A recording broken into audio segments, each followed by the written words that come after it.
opinions, just like you guys and I do with whether it's to squat bilateral or to squat unilateral. That I thought that was really interesting. Chris, do you think, I guess this is kind of a two-parter, but do you think that one, the long distance kind of guys were more of the old school type coaches, the older guys? Was that something you noticed? It was a perfect even split, Where? actually. And I thought I would hear it more from the European coaches. And I got to talk to Cam Abbott with, I can't say his team's name. I'm going to call it Rogel BK.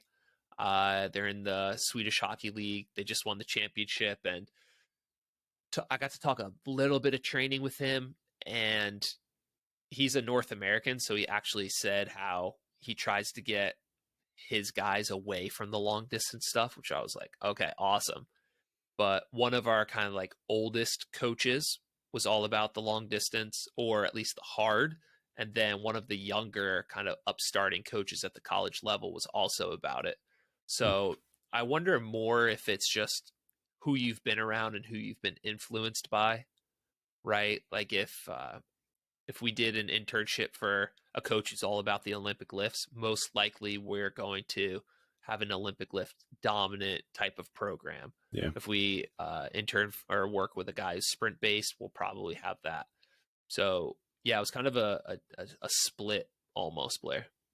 Yeah. I always ran into, guys I played with, or played against, guys I knew, like somewhere in the weight room, bodybuilding, whatever. Mm-hmm. Some were just out running all summer, long distance. And, obviously sprinkling a little bit of that in there isn't such a bad thing. But, Mm-hmm.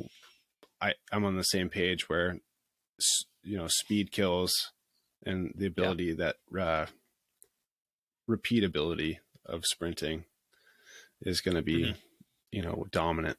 But yeah, it's always interesting. The long distance running is kind of a head scratcher, I think, for me. Yeah, and I mean, you had a few coaches kind of talk about it, so it's just interesting. I really just think it kind of comes down to you have to have a solid head coach who can inspire the athletes, and you have to have the right group of athletes to be successful, right? That's no surprise and it's no shocker, but I think really that's kind of what it comes down to. How much of an impact do we really make off the ice, off the court, off the field? I think we definitely contribute to the culture of the team. We could help foster that.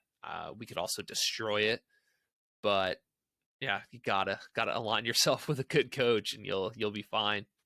One thing I remember from watching training videos of Europeans, and maybe it's just central to Russia or Sweden or somewhere, Mm-hmm. but I remember always seeing them doing so many jumps, Yeah, just jump after jump after jump, and I was thinking like, man, that's a lot of jumping.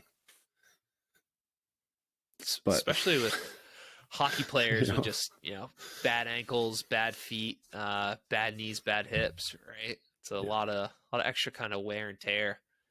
But yeah, it's there's more than one way to get to your destination, I guess, and different things work for different teams and different Yeah. coaches at different